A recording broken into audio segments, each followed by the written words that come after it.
After years of living in near-complete silence, Eustace Conway, the man who turned his back on modern civilization to embrace the wild, has finally spoken.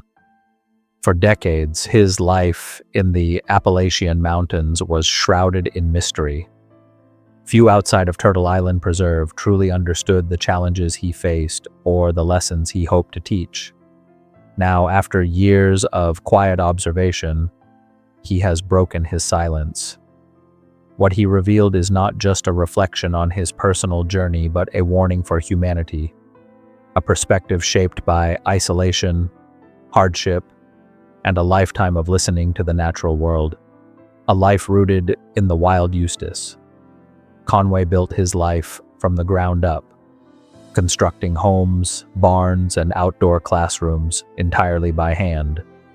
Deep within the Appalachian wilderness, Turtle Island Preserve became more than just property. It was a living demonstration of self-reliance and harmony with nature. Visitors saw beauty, adventure, and escape. Yet behind the surface was a meticulous man committed to preserving traditional knowledge. Conway's mission was never about convenience or comfort. It was about reconnecting humanity to the skills, values, and rhythms that modern life has forgotten. In his silence, he found clarity, and in the wilderness, he found truth. Battles with modern civilization. In the early 2000s, the state government began scrutinizing Turtle Island, claiming Conway's hand-built structures violated building codes. Inspectors saw unsafe cabins and barns. Conway saw history, craftsmanship, and lessons for future generations. The ensuing legal and bureaucratic pressures were immense. Fines mounted, threats loomed, and the man who had walked away from society now found himself under its harshest scrutiny. Nights by the fire became moments of doubt. Would the very civilization he tried to teach survive this clash? Yet despite the pressure, he never sought public sympathy. He endured in silence, refusing to bend the principles that defined him. Silence as survival.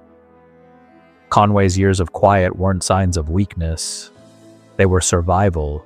Retreating into the woods allowed him to preserve Turtle Island and his purpose. Behind the stoic exterior was a man carrying the invisible scars of constant conflict, feeling betrayed by a world that punished him for living authentically. His isolation wasn't about hatred for society.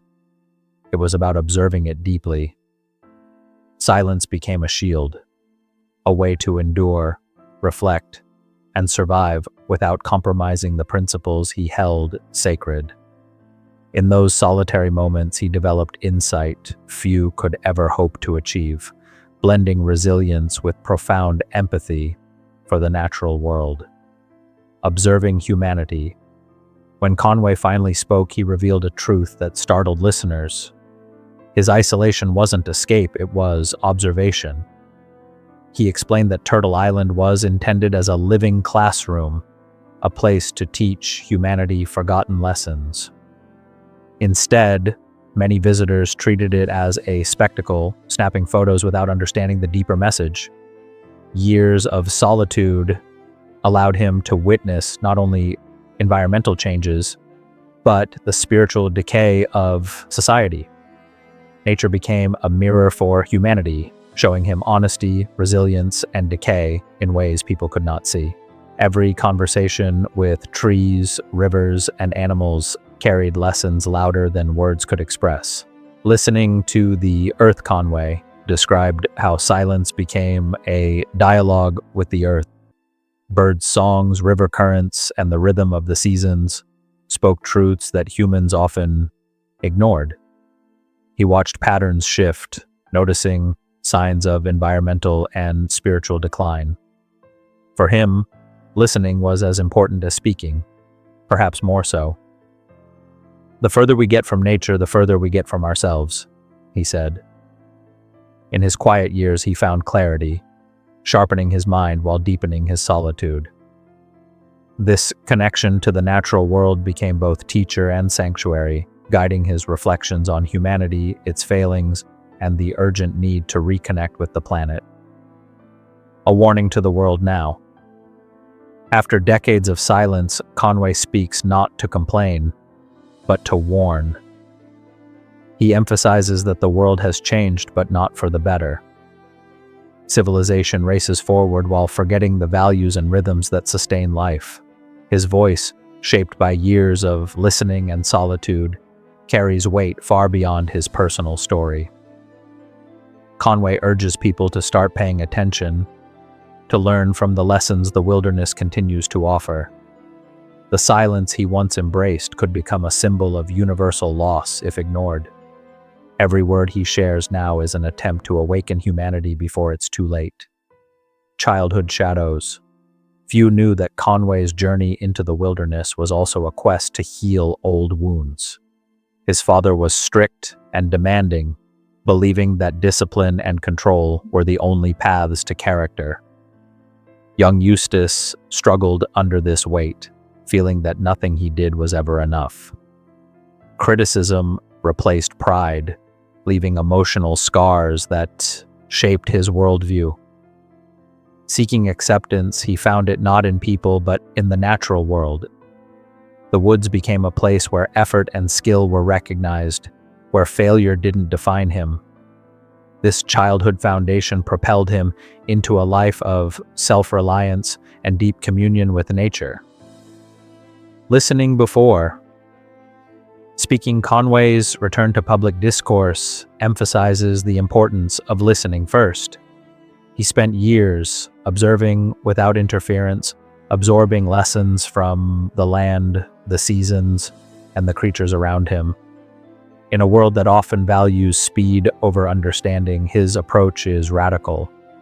By waiting, reflecting, and surviving in alignment with nature, he developed insights that now demand attention. He calls on humanity to emulate this patience, to consider the consequences of disconnection, and to remember that wisdom often comes from quiet observation. His voice, long silent, now carries the weight of lived experience.